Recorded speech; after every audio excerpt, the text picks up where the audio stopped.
I don't see the neocons having pulled in Trump. I see the neocons. Look, when Trump won this election, he made it clear that he was going to try to improve on mistakes he had made in the past. I think he understood the role played by Mike Pompeo and John Bolton in undermining the national security objectives and priorities that he had laid out, and that he lacked the experience and he lacked um, the assistance of people he could trust. Um, and one of the reasons was that the political reality of Washington, D.C. is such that the bench upon which you select your cabinet members is actually not very big. And in order to get on that bench to begin with, you have to have experiences that are linked to decades of American national security policy where the neoconservatives have dominated. So in order to become relevant, to be relevant, you had to be willing to play that game and march to the beat of their drum. So Trump still needs to rely on that bench. He can't, there's not a sufficient pool of manpower available to him where he could staff the totality of his cabinet and senior positions with people who didn't come from the establishment. And the other thing is that, the likelihood of Congress or the Senate, allowing Trump to just come in with a clean slate. The Senate is in itself an embodiment of the deep state. These senators are elected for 6-year terms. Many of them have served multiple terms in office. They have been in Washington, D.C. They help define the power establishment. And so they need allies within the administration. So there's a political game being played where Trump has to appoint, a certain number of people in order to give his cabinet the balance necessary for the Senate to allow him to move forward. And so that's what I see has happened here. Secretary of State Marco Rubio is a classic, neocon, deep state pick. Anybody who believes that he's loyal to Donald Trump doesn't know little Marco. The two men hate each other, but it's political necessity on both parties. And I believe that this appointment was brokered by, Miriam Adelson, who, gave Trump a lot of money and said they wanted Rubio. And I think Rubio was talked to and told that you're going to have to play the game for a little while. But he's not going to play the game in a way that undermines his credibility and his viability going forward. Little Marco still wants to be president of the United States one day. He's young enough, and now he has a platform to promote, his name. So he will, fight against Donald Trump. But at the end of the day, Trump is still calling the shots, not little Marco, and not anybody else. Keith Kellogg's not calling the shots. Scott Bessent isn't calling the shots. Donald Trump is calling the shots. He's far more assertive this term than he was during his first term. Yeah, that is true. But I often think about this one interview you've probably seen with Putin where he sits down, because of his 25 years as a president, he's seen all this president come and go. And he said that a lot of them come with the genuine ambition to change. But then, as he said, the people come in dark suits and tell the new president how it really is, and it changes. And it reminds me a bit about what Milton Friedman called the tyranny of the status quo. That is, if you want to have a real change in government, you have to do it within the first few weeks. Otherwise, you get captured by the permanent bureaucracy, or the deep state, as it's also called. But in terms of the peace negotiations between the United States and Russia, as I guess the two largest participants in this conflict, do you think Trump understands the concerns of the Russians? Because again, it's very hard to read the Trump. Yeah, well, first of all, let's start off with that reality. It's very hard to read Trump. So anybody who thinks that they have the perfect insight, I mean, it's always dangerous doing these interviews like this because you ask a very good question, but Well, it requires me to commit to an answer that I, then is subjected to very close scrutiny over the course of time. And normally when I answer a question like this, it's my answer is based upon, experience and patterns of behavior, predictable patterns of behavior, so that if I see a pattern, I can project that pattern into the future and say, I have good reason to believe that this is a probable course of action. With Donald Trump, there is no predictable pattern of behavior. So this is always risky. I'm going to answer the question. I just wanted to, say how difficult these kind of questions are about Donald Trump because we just don't know. Um, I think Trump fully understands the Russian position because he's had three conversations with Vladimir Putin, the most important of which was the last one, in which I think if we ever get the complete transcript, I think Vladimir Putin laid out in no uncertain terms what the Russian position is because you saw a modification of Trump's behavior in the aftermath of that phone call, um, where he made certain statements such as Russia will win this war. I mean, that's an assertion of fact that you don't normally hear come from the White House. I think Joe Biden was that Russia is losing this war and Russia will never be allowed to win this war, and Trump has said Russia will win this war. And I think the implication is no matter what we do, Russia is going to win this war. Um, and I also think that there's a sense of futility on his part, meaning it's futile to continue repeating the past practices of the past, the practices of the past, because they haven't worked. Sanctions, right now you have Congress getting ready to, go forward with sanctions. It won't work. I mean, these sanctions will require the United States to make um, decisions regarding the imposition of secondary sanctions against people we want to be our allies. India, we would expect India to stop buying Russian oil at a time when India has bought more Russian oil than they ever have before. Um, China, I don't think the Chinese would even entertain a phone call from the United States about behavioral modification when it comes to Russia. And so, Trump is looking at, a Congress that's trapped in, the past decades, um, and has to reflect upon Europe and European decisions with the 17th tranche of sanctions have been passed. So pathetic that, normally Vladimir Putin is very controlled with his words, called them idiots. In a contest of idiots, they would take second place. I mean, good sense of humor, but language you don't normally get from the Russian president, but he's very frustrated with the stupidity of Europe. And Donald Trump, I think, recognizes the impotence of Europe, um, and also recognizes his strategic vision of disentanglement from Europe. So I think Trump gets it 100%. The problem is his team isn't on the same page. At the same time, when Trump is, making, assertions of, the inevitability of Russian victory, you have Marco Rubio testifying before the United States Congress saying that Russia won't be able to achieve its goals.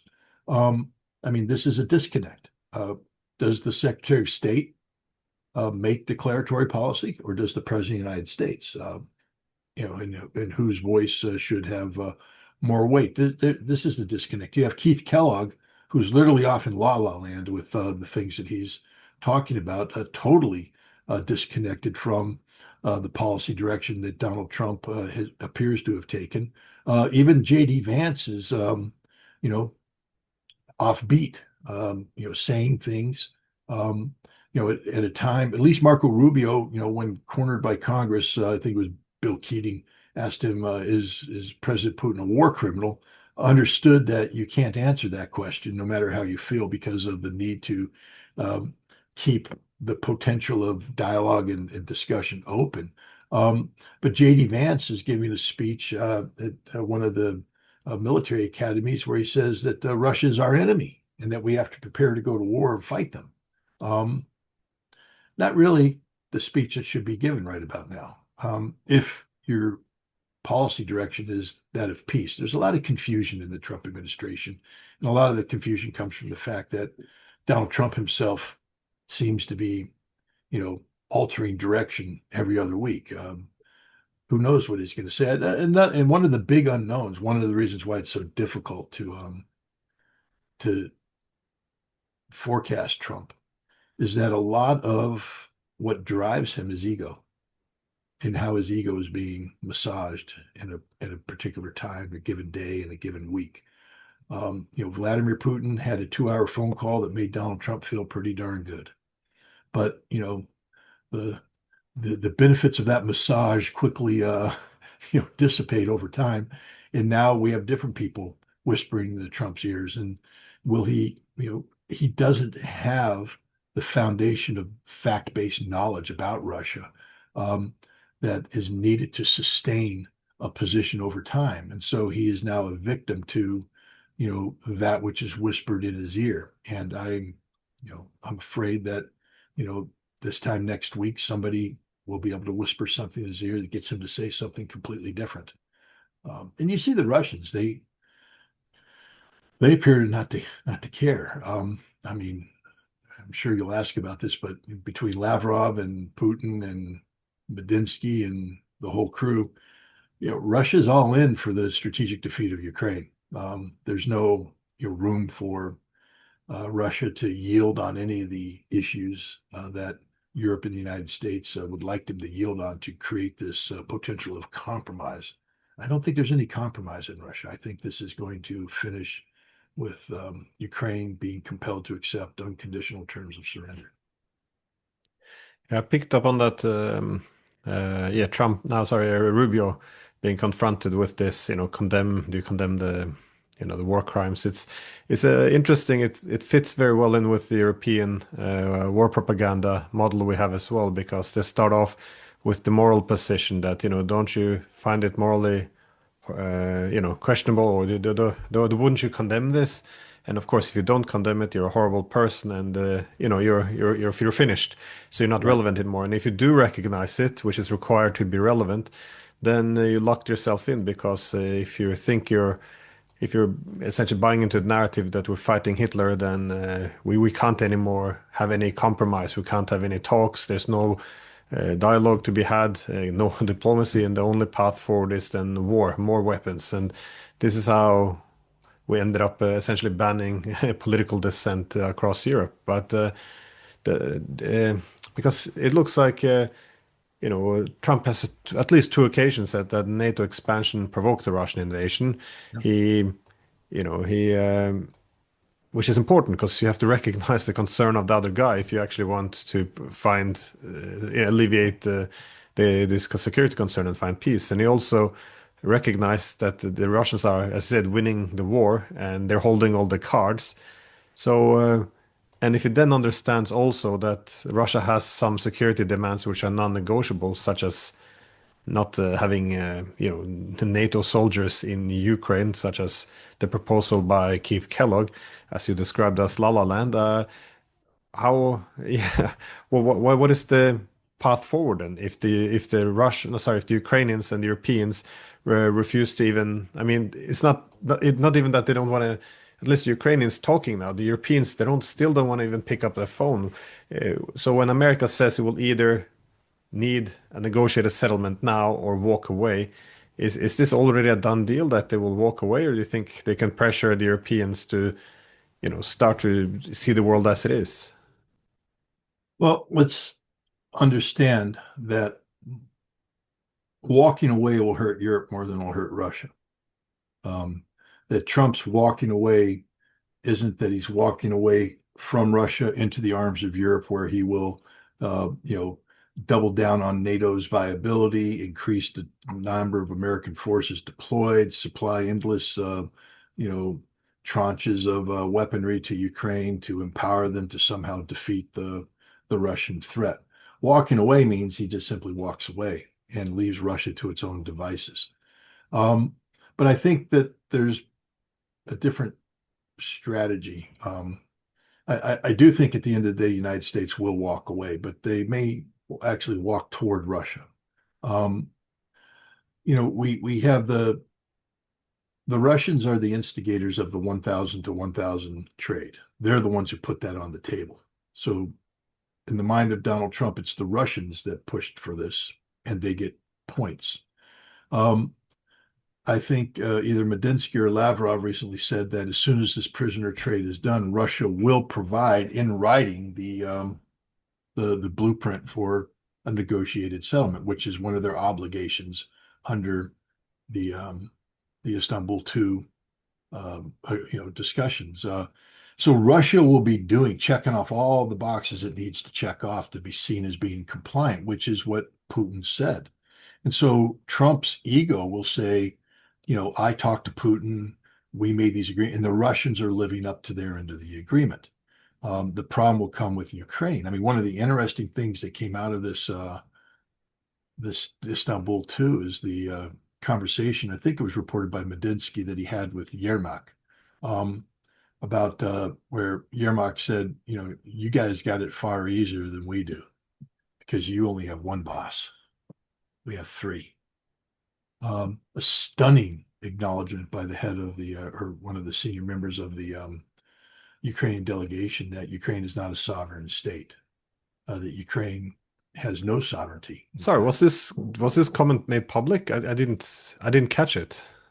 My wife, who is a fluent Russian speaker and follows the Russian press, hit me with this morning, and she normally wouldn't commit to something unless she triple check. So I will do my fact is. Well, I wasn't questioning. I was fascinating. No, I know. When we talk, my mind goes to answering questions, and so I would have preferred to do this, but while we're talking, I am going to ask her for the source of Medinsky. Well, I've heard similar comments coming from others, such as the former advisor of Zelensky, Arostovich. He made it points before that the countries who didn't let us have peace, in the first Istanbul, still won't let us have peace today. So yeah.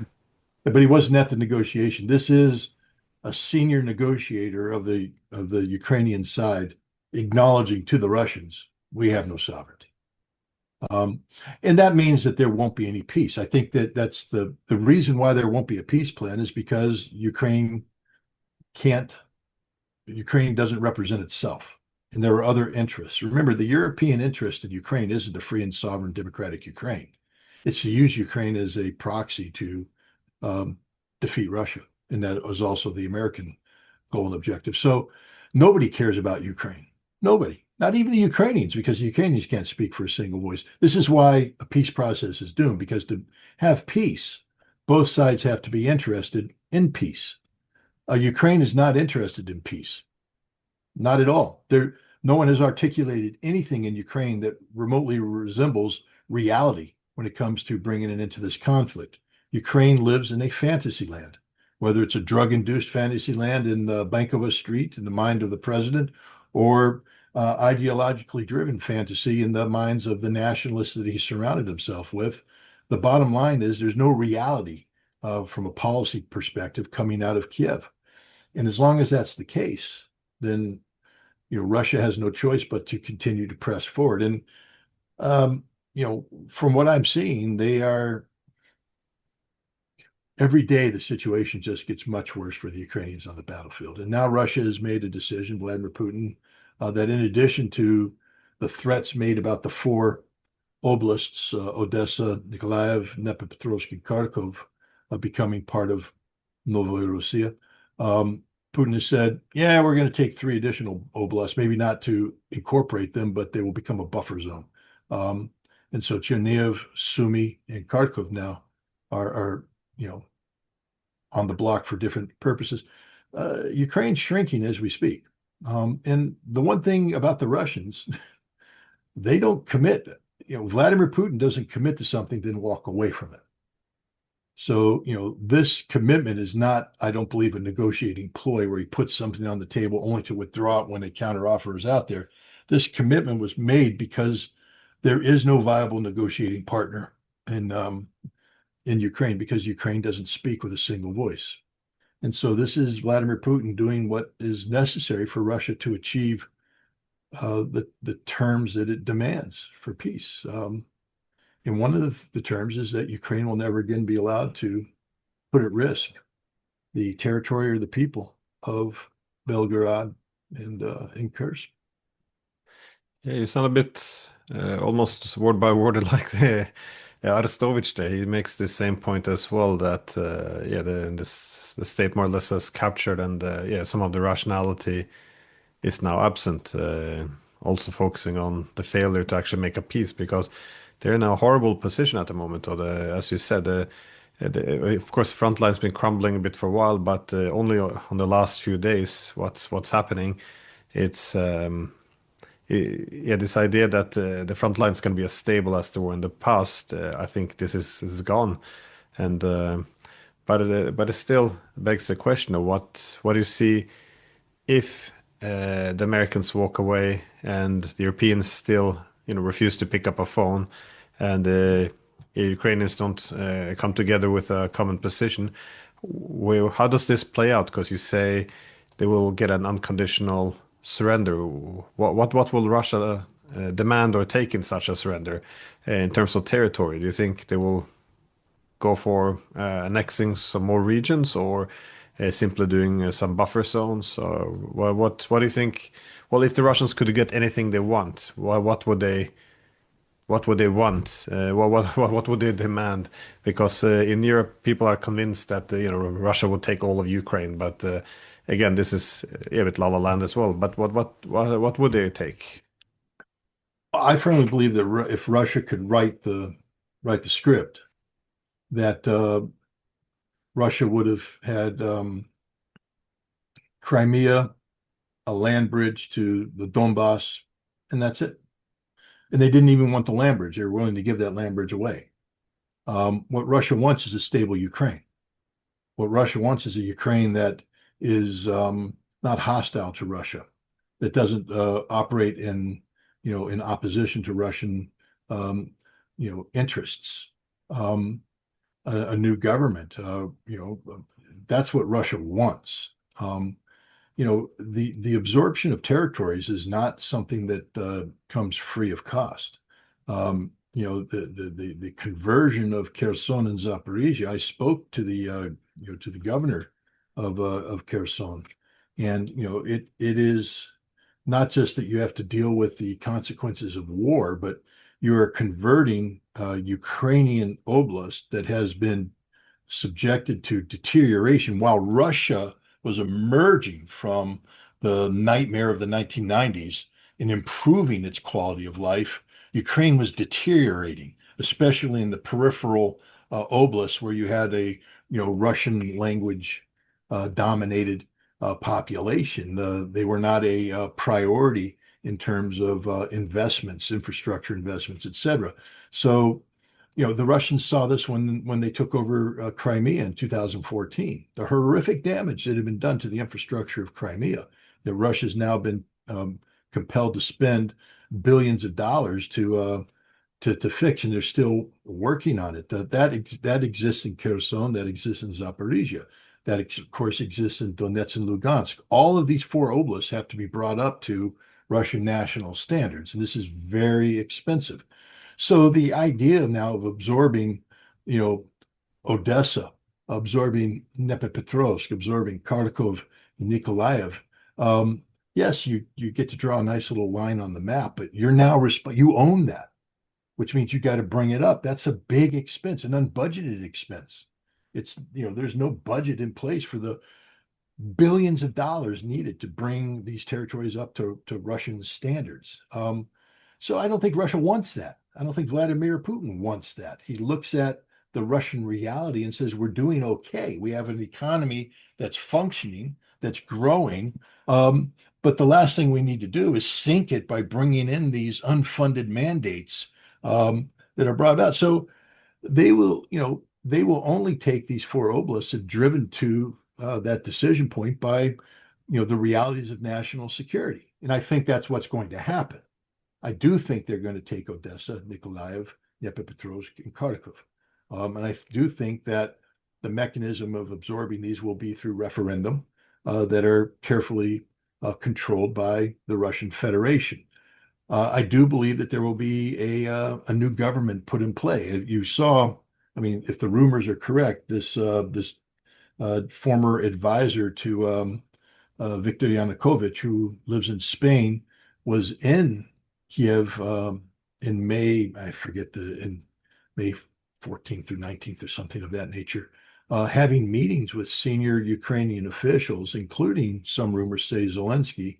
And these meetings were at the behest of the Russian government, saying this is what needs to happen in terms of the transition away from a Zelensky government to a government acceptable to Russia, not only to bring about the end of the conflict, but to rule Ukraine in a post-conflict environment. It won't be this government. It will be something different because that's part and parcel of the process of denazification, is to eliminate these nationalists and to rewrite the Ukrainian constitution in a way that's favorable to Russia, that meets the Russian demands.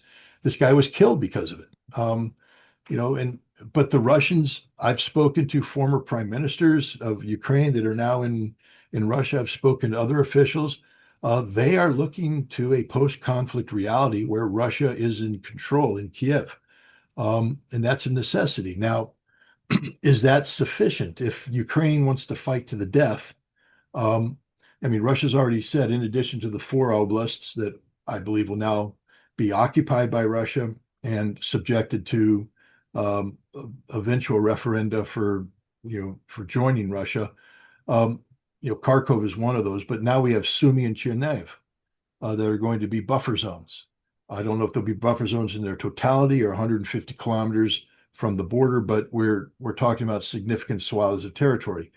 Will Russia seek to incorporate these territories as well, or just use them as a demilitarized zone, and eventually return them to Ukraine? One of the things that haunts Russia is post-conflict stability in Ukraine, because it's not Russia's interest to have this cancerous tumor existing on its border. Ukraine is a large nation, still large if they lose the oblast. It's who's going to rebuild it? How's it going to function economically? By absorbing Odessa, Kharkov, Dnipropetrovsk, you're taking away vital industries. You're taking away access to the Black Sea, literally strangling Ukraine to death. This is problematic for the Russians. It's another reason why the Russians may not, have been so keen on forcing the Odessa issue. But now Ukraine has given them no choice. And so we're coming to what I've spoken in the past, what I call the Odessa moment, which is that period in time in the conflict where Russia will make a pause and give the Ukrainians a chance to end the conflict based on present reality. And if Ukraine refuses, then Russia makes the commitment to Odessa. And I think we are at the Odessa moment. But now the question is, what's next after that? And I call it the Lvov moment, where Russia will have to make a decision. They're not going to absorb Lvov or Western Ukraine, but if you get in a situation where you have a Russian-oriented government in Kiev that's not, and let's talk about a government in exile that forms up in Lvov, that government in exile cannot be allowed to exist. And as part of denazification, Russia will have to physically occupy Lvov and begin the process of the physical extermination of whatever they define as Nazi elements. I think Russia would prefer not to do that. It's a very risky move, but Russia's not walking away from this conflict, leaving situations unresolved. They've said that their goal is to get to the root causes of this conflict so that when this conflict ends, there will never be another conflict. And that can't happen as long as Lvov is in the hands of Western Ukrainian nationalists who seek confrontation with Russia. Yeah, I heard talk of this as well from Russia, the idea that now that it becomes very evident that they will win the war, that there's also need to win the peace. That is, which represents a dilemma, because if some of this more of these territories were under Russian control, I guess the benefit for the Russians, they would have this clear buffer. Also, they would prevent a lot of territories from being used by hostile powers in the future, using Ukraine as a proxy, that is. On the other hand, if they take too much and I guess destroys too much of the infrastructure, if Ukraine becomes a basket case, it's not going to be great for stability on Russian borders either, and it will also, I guess, makes relations with Europe even more unstable as well. But yeah, it was a very hard dilemma to solve. Yeah, my last question was more on the uh, how you see the. I guess you mentioned before the moral question being put to Rubio as it looks like Trump understands the basics. You know, the war's being lost, the Russians hold the card, but at the same time, as we all see in Europe, the moral question always comes in. That is, it's said that these territories of Ukraine, that it's not just that Russia gets them because it's Russian. It will disrupt international law. So some of it, you know, based on the legal issue. But I think it was Rubio who said that, yeah, Trump, no, sorry. Yeah, Russia doesn't, they're not entitled to any of this. It's not theirs to put claims to. And, you know, if well, once countries start to talk about justice, they tend to often lock themselves into positions, irrespective of the realities on the ground. The problem, obviously, is always that justice is, you know, very subjective. If say it's not just for Russia to annex Donetsk city, you can say, well, it's not just for Kiev, but for the people in Donetsk who might not want to live in Ukraine anymore. It might be just. So again, just depends on, you know,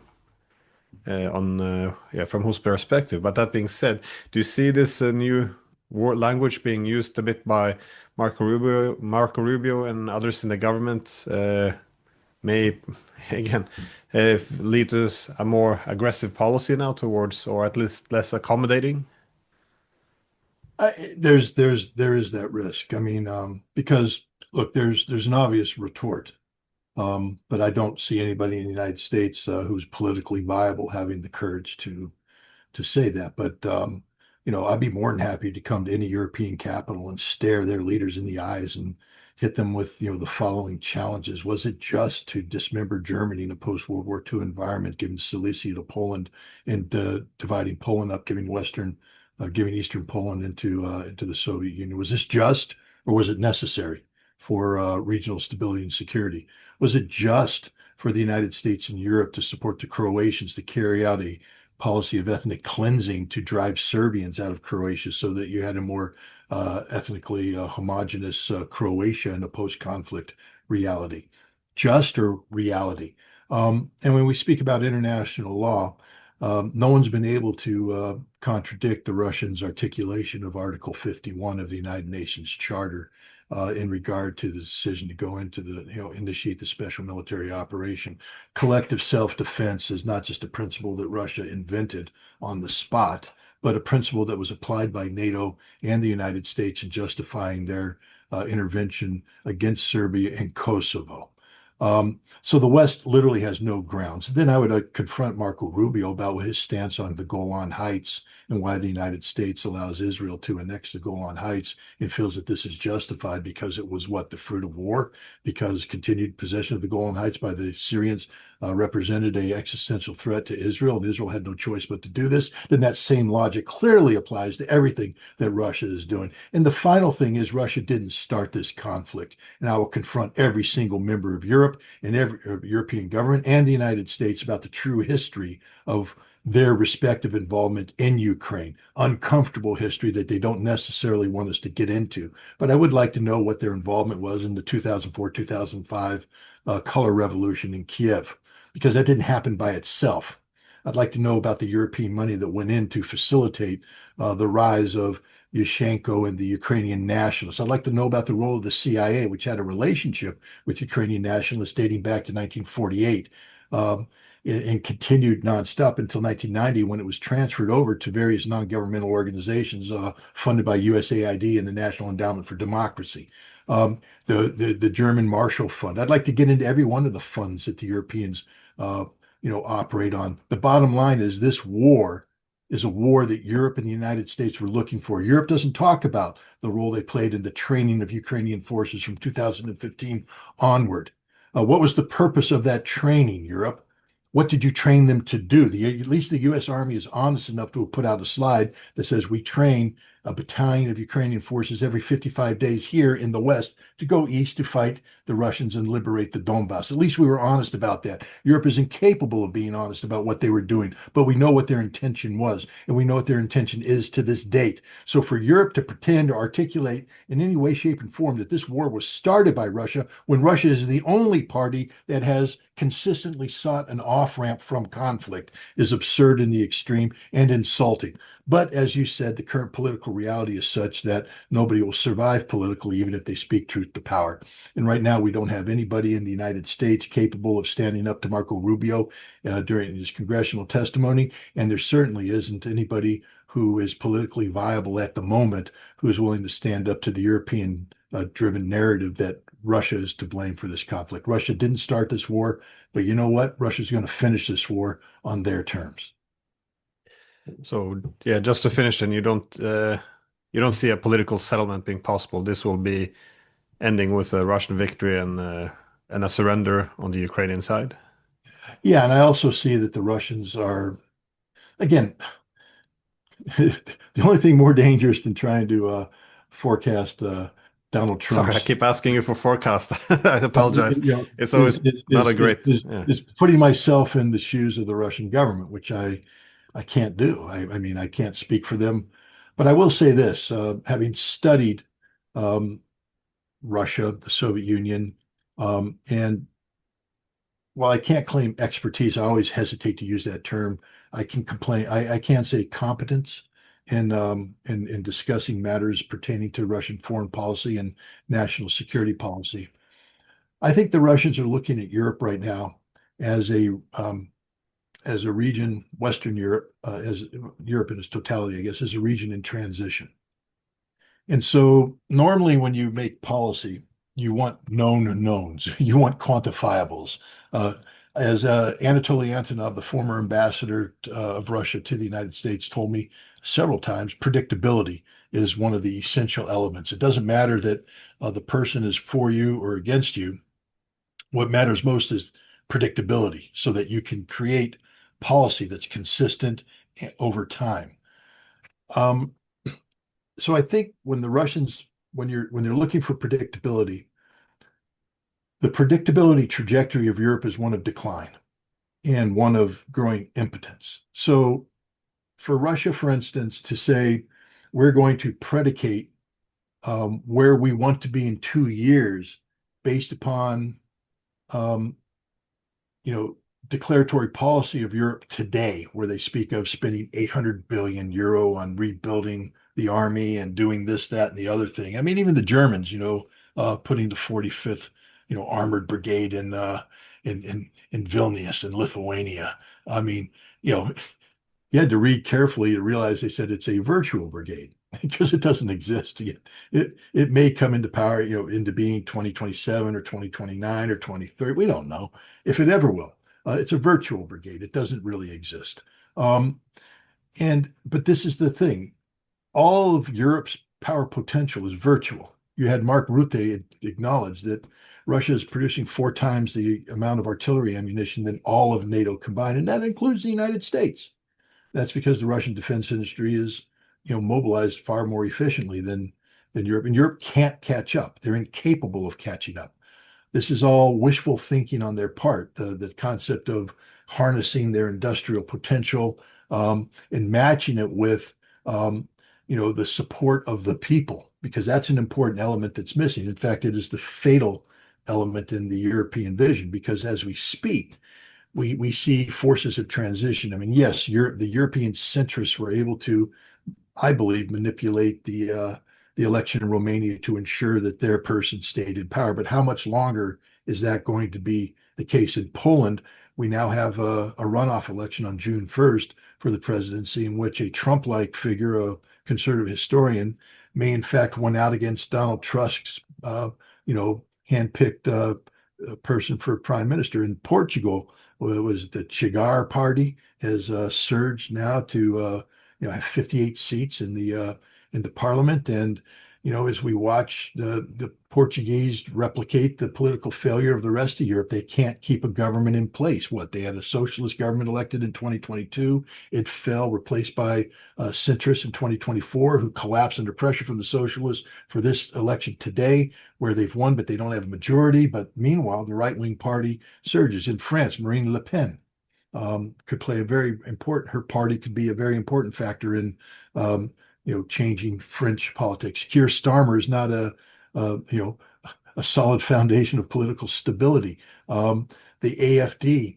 the crisis that may arise if Germany feels compelled to ban them. So from a Russian perspective, you can't build policy based upon statements being made by a European entity that lacks any sort of political stability. And if you are projecting trajectories, the trajectories show that it's the charge of the right brigades, if you want to say so, the political right moving to harness political dominance in Europe. And if that's the case, then it's a safe bet for Russia to say that as long as they are balanced in their approach, that by the time Russia's ready to dictate terms of surrender to Ukraine, Europe will be in a position to accept the inevitability of that outcome, that the people today that are promoting a trajectory of confrontation with Russia will no longer be in political power and no longer have the ability to promote these policies, and they'll be replaced by other people who are more accepting of a Russian reality. Again, Russia has to play this carefully. Russia can't overplay its cards. First of all, Russia's not in a position to. We're talking about the inevitability of Russian victory, but it's still going to require Russia to very carefully manage its economic resources and manage its domestic political environment. Right now, Vladimir Putin benefits from a political environment that has 50 to 60,000 Russians volunteering every month to join the military. But, politics is fickle, and you make the wrong decision, you get a chain reaction of events that create, a negative environment inside Russia, and you could see that political support collapse. You could see the economy fall apart, and you have a different reality. So Russia has to manage this very, very carefully, and I see the Russians doing just that, which is why I don't think we're going to see dramatic, changes. I think we're going to see pressure. I do think the only point of drama will come, I think, with the military collapse of Ukraine. I do think that we're getting close to that point. But they've shown themselves to be surprisingly resilient, etc. The other thing that might be coming up is the political collapse of Zelensky. What will replace him, I don't know. But the Russians are betting on his political collapse and the creation of a vacuum that will enable them. Right now, they're insisting that there be, as part of the preconditions of peace, that there be elections in Ukraine. But again, I think the Russians are going to be very measured, but they're moving towards resolving the totality of the problem, which includes Lvov. And I think that they're going to time this with the degradation of centrist political control in Europe. Well, you're certainly very correct about the resilience of the Ukrainians. I mean, even now there's a lot of cracks appearing. The Kupiansk looks like it's being caught in a pincer. You have this huge advancements going down in Zaporizhia region. Siversk might also come under, might fall, and after this you have the whole Slavyansk area as well. So after Konstantinivka as well. So there's a lot of things happening now, but so it feels like it's the collapse is intensifying a bit, but it's also one shouldn't underestimate, I guess, the Ukrainians, because I thought that they would have begun to fall apart already, but they're holding in there though. So, well, I think one of the when we talk to the Lvov moment, one of the reasons why I bring that up too is, and again, this is big brush analysis, so take it for what it is. But the population of Ukraine in 2022 was 44.8 million, something of that nature. And today, what we see is 3.5 million people, Eastern Ukrainians, have taken Russian passports in the newly constituted republics or oblast districts of Russia, Kherson, Zaporizhia, Donetsk, and Lugansk. Another 1.5 million Eastern Russians have fled to Russia. Um, Between 6 and 8 million have fled to Europe and live in refugee status. And so the population of Ukraine is down to around 33 million.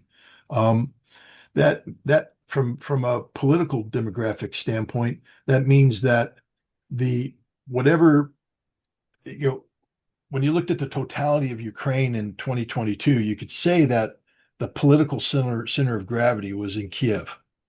But now, with the dilution of the demographics, with the Eastern Ukrainians, the Russian speakers fleeing or taking Russian passports, the political center of gravity has shifted to Lvov.